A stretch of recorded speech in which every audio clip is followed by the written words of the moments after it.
Di sebuah kota Nanjing, Cina yang terdengar kasar namun masih pakai N, tinggallah seorang gadis kecil bernama Mei. Bocah ini adalah ahli matematika berbakat yang dapat memecahkan masalah matematika yang sangat rumit di kepala ente. Dia juga memiliki ingatan yang hebat dan tidak pernah melupakan rangkaian angka apapun yang dia temui. Suatu hari ketika Mei sedang berjalan pulang bersama teman-temannya, tiba-tiba ada sekelompok pria beragajul yang menculiknya. Dia kemudian dibawa ke seorang pemimpin mafia Cina bernama Han. Data digital perusahaan kriminal Han dapat dilacak. Oleh karena itu, dia ingin menggunakan Mei sebagai kalkulator mental pribadinya yang dapat mengingat data untuknya. Awalnya, gadis kecil itu menolak untuk bekerja sama. Tetapi ketika dia mengancam akan membunuh ibunya, akhirnya dia setuju untuk melakukan apapun yang diperintahkan. Di bawah asuhan anggota geng terpercaya mereka bernama Chang, Mei dibawa ke New York di mana dia disembunyikan sebagai putrinya. Di tempat lain di New Jersey, mantan polisi dan petarung jalanan bernama Luke sedang dalam pertandingan sengit dengan lawannya. Pertarungan ini sebenarnya telah diatur dan Luke harus mengalah dari lawannya. Tapi dia secara tidak sengaja melontarkan pukulan maut kepada lawannya sehingga membuatnya koma. Kemenangan tersebut membuat marah kepala mafia Rusia bernama Emil yang kehilangan jutaan dolar karena Luke.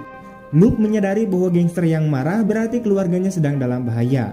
Dia lantas bergegas pulang tetapi terlambat karena Vasily yaitu putra pemimpin gangster telah membunuh istrinya yang sedang hamil. Mengetahui istri dan calon buah hatinya dibunuh, Luke hancur sehancur-hancurnya dan meskipun dia bisa melawan tetapi dia tidak bisa membalasnya.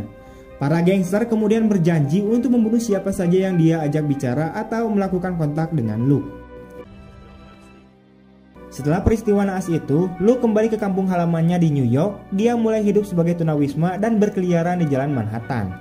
1 tahun kemudian, Mei masih bekerja dengan geng tersebut. Chang mengajaknya jalan-jalan mingguan di Chinatown. Dia mengingat presentasi keuntungan atau kerugian bersih yang dihadapi setiap toko. Pemilik toko seharusnya membayar geng itu sejumlah uang sesuai dengan keuntungannya. Maka, Mei terbukti menjadi aset yang berguna bagi mereka. Sepanjang waktunya bekerja dengan geng, dia telah belajar banyak tentang cara kerja bisnis di dunia gangster.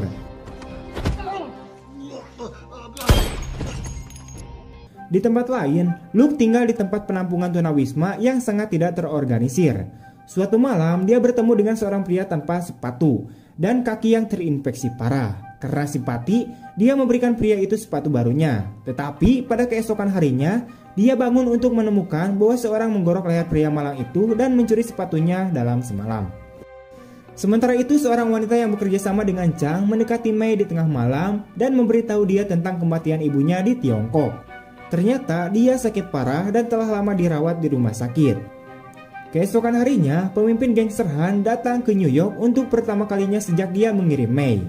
Dia datang dengan selembar kertas dengan serangkaian angka di atasnya. Dia kemudian memerintahkan Mei untuk menghafal nomor-nomor dalam waktu kurang dari 10 detik.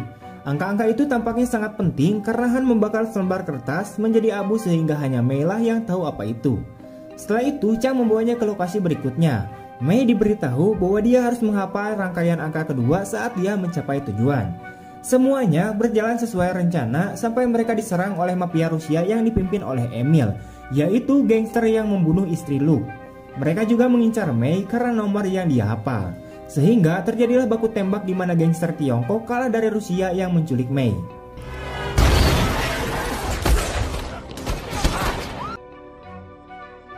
Di tempat lain, Luke mengalami hari yang buruk karena seorang pejalan kaki mencuri uang sarapannya. Saat mencoba membeli sesuatu, dia bertemu dengan mantan rekannya di kepolisian. Pria itu langsung mengenali Luke dan membawanya ke gedung yang ditinggalkan bersama sesama polisinya. Jauh di masa lalu, Luke menyanggah cara korup mereka dalam membantu para gangster lokal. Polisi malah marah padanya karena membuat mereka dalam masalah saat itu. Mereka memukulinya dan menghina dia, tapi dia tidak membalas.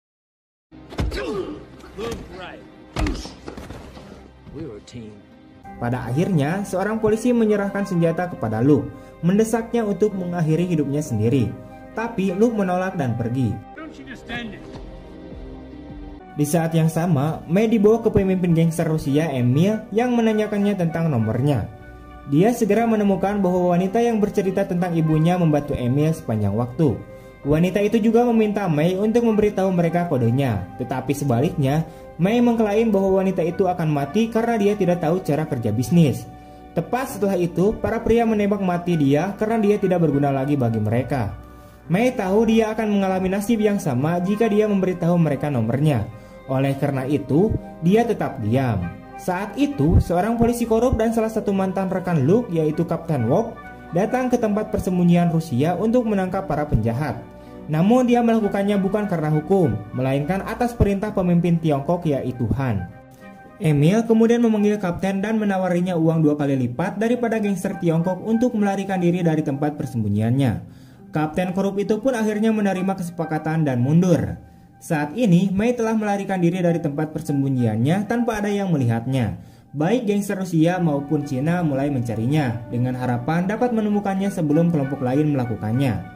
Mei akhirnya mencapai stasiun kereta bawah tanah tempat Luke akan mengakhiri hidupnya.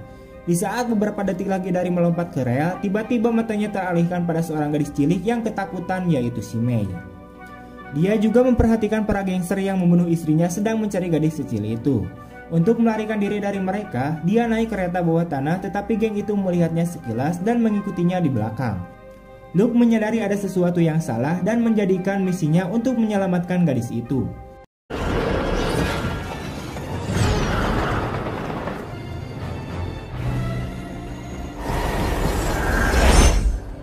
Dia mengunci kereta bawah tanah dan membunuh semua orang Rusia dalam perjalanannya.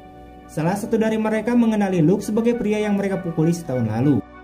Hal itu lantas membuatnya tercengang, bagaimana mungkin seseorang yang begitu tunduk dapat mengalahkan semua orangnya dalam hitungan menit.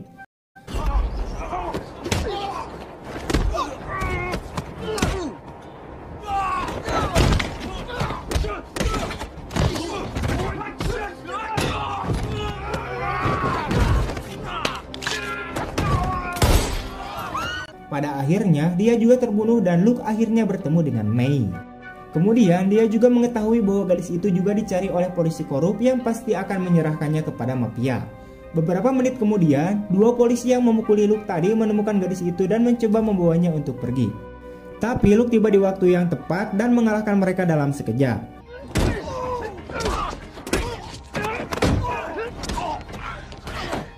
Hal itu membuktikan bahwa dia diam hanya karena dia menginginkannya.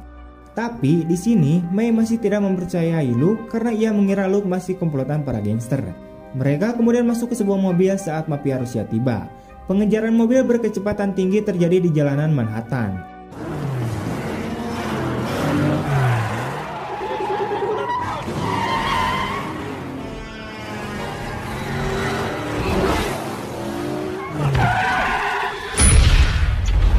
Akhirnya, Luke membunuh semua orang Rusia lalu mencuri dompet mereka dan membawa Mei ke hotel mewah.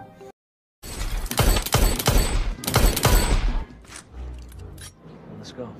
You okay? Di tempat lain, sang kapten mengetahui bahwa Mei diambil secara paksa, bukan oleh mafia tetapi oleh Luke.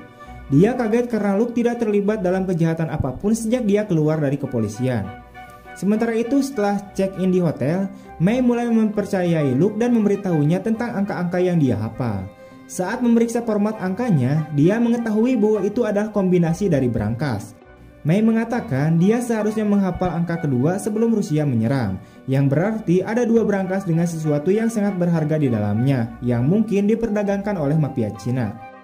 Saat itu, Chang mengetahui lokasi Mei menggunakan alat pelacak yang gak canggih-canggih amat di ponselnya. Dia dan anak buahnya tiba di hotel dan memulai baku tembak.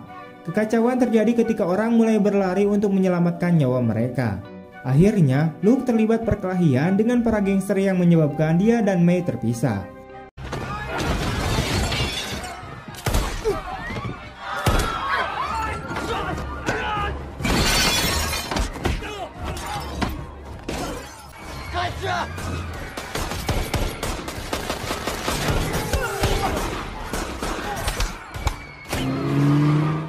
Chang menangkapnya sementara Luke melarikan diri sebelum dia dibunuh. Dia tahu bahwa dia tidak bisa meninggalkan Mei sendirian dan siap melakukan apa saja untuk membuatnya kembali aman. Jadi dia menelpon putra pemimpin Rusia yaitu Vasily dari telepon yang dia curi sebelumnya. Vasily juga orang yang telah membunuh istri Luke setahun yang lalu. Luke berpura-pura menjadi anggota geng mereka dan mengklaim bahwa dia memiliki nomor yang dicari semua orang. Vasily mempercayainya dan memanggilnya ke kasino untuk mengirimkan nomor tersebut. Di tempat lain, wali kota memanggil kapten polisi yang korup ke kantornya untuk membahas semua penembakan itu. Ternyata dia dan pacarnya Alex juga sama korupnya dengan yang lain. Wali kota mengungkapkan bahwa Luke bukanlah polisi biasa. Sebenarnya dia adalah seorang agen CIA yang sengaja dipinjamkan ke kepolisian. Ketika dia berada di kepolisian, dia dan mantan rekannya Alex membunuh beberapa bos kejahatan dalam upaya untuk menegakkan ketertiban. Namun, Luke harus berhenti setelah mengungkap cara-cara korup kapten dan pasukannya. Alex tetap tinggal dan merayu wali kota untuk sampai ke tempatnya sekarang. Sang kapten akhirnya menyadari bahwa pria yang dianggapnya pecundang sebenarnya adalah musuh paling berbahaya yang pernah dia miliki. Saat ini, mantan rekan Luke yaitu si Alex adalah pacar wali kota yang juga korup seperti dirinya. Saat wali kota diberitahu tentang May bersama Luke, seketika dia menjadi gugup. Dan sepertinya dia tahu sesuatu tentang brankas dan kombinasi di atasnya. Sementara itu, May dibawa kembali ke pemimpinan yang menanyakan apakah dia memberitahukan kombinasinya kepada orang lain. Tapi dia berbohong dan bersikeras bahwa dia berpura-pura tidak mengerti bahasa Inggris. Chang kemudian menelepon Alex dan memberitahunya bahwa May bersama mereka, sehingga mereka dapat melanjutkan pertemuan. Kemudian terungkaplah bahwa orang-orang yang mencoba berbisnis dengan mafia Cina adalah wali kota dan pacarnya Alex. Mereka memperdagangkan konten yang tidak diketahui dari brankas masing-masing. Selanjutnya, Luke tiba di kasino tempat dia menemukan gangster Rusia. Dia menyergap semua antek-antek Vasily dan menyanderanya.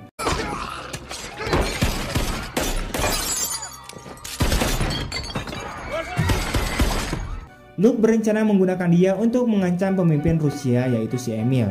Dia kemudian menelpon Emil dan bertanya kepadanya tentang isi brankas sebagai ganti nyawa putranya. Emil mengungkapkan bahwa brankas dengan gangster Cina memiliki 30 juta dolar di dalamnya, sedangkan brankas dengan wali kota memiliki sesuatu yang sepadan dengan uang yang disebutkan di atas. Para pihak akan berdagang menggunakan gadis kecil itu, tetapi mafia Rusia masuk dan menghancurkan rencananya. Namun saat ini Cina berhasil memiliki May kembali sehingga rencananya kembali ke jalurnya. Di sisi berbeda, Chang pergi menemui Alex dan bertukar kode. Sekarang, satu-satunya cara bagi Luke untuk menyelamatkan gadis itu adalah dengan mendapatkan 30 juta dolar dari mafia Cina sebelum perdagangan dilakukan. Tapi, dia tidak bisa melakukannya sendirian karena berangkasnya tersembunyi jauh di dalam Chinatown dan dilindungi oleh orang yang paling berbahaya dari gangster Cina. Jadi, dia meminta bantuan dari mantan rekan polisinya. Mereka lalu setuju untuk membantunya asalkan duitnya dibagi rata. Kampret emang. Remember that next time you look trigger finger.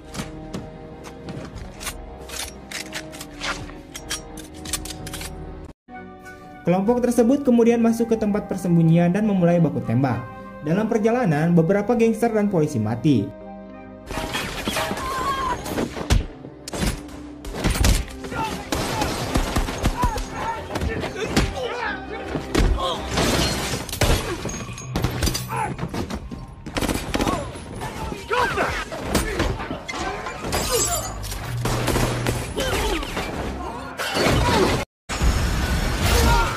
Ketika mereka akhirnya mencapai loker, Luke mengkhianati polisi dan menembak mati mereka, kecuali sang kapten, yang dia sandra bersama Vasily.